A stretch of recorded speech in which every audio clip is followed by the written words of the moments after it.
It feels good to be back here. It was a little sabbatical, right? Yeah. Bob had to find himself in Toronto.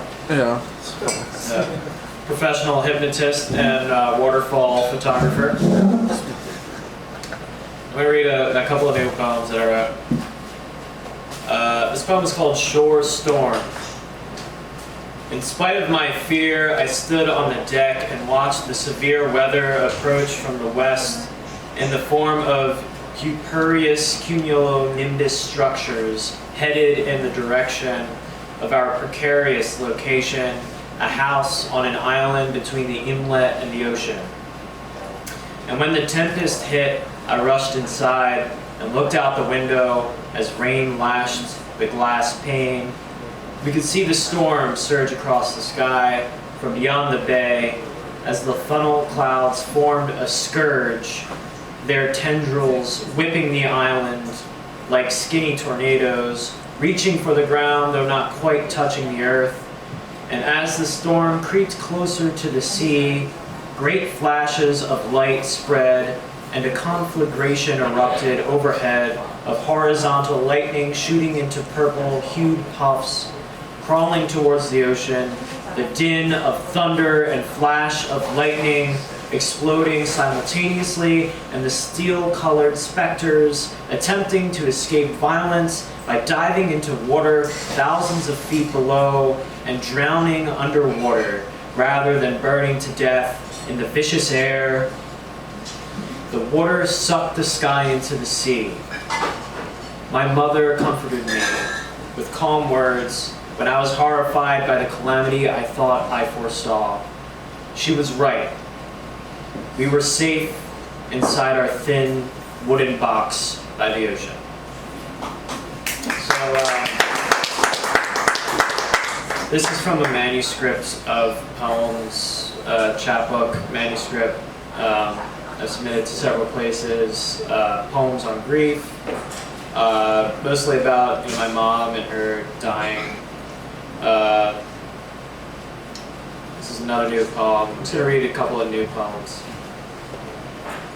Lunar Aureole. On St. Valentine's night, as she and I stood outside Alethia's, the Victorian inn where my late mother worked, in Cape May, on the southernmost edge of New Jersey, we listened, surrounded by the sound of the sea reflected upwards. Magnetized water, evaporated, glistening, transmuting into crystals gathered around the moon. A halo ring formed, shining above our heads, upturned, looking at ice, refracting through cirrus clouds. Our eyes saw the sight just like a parched mouth drinks water, and it felt as smooth as milk.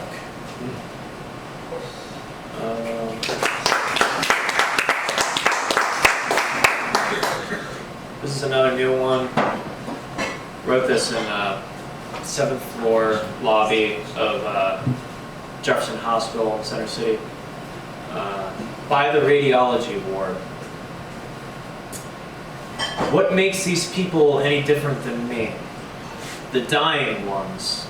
The humans with cancer being shuffled around in wheelchairs in white hallways waiting for treatment. To be blasted by radiation. To kill their cells with a beam of energy piercing membranes, pulling apart structures, pulverizing organelles, both healthy and mutated. What makes the luck of the draw?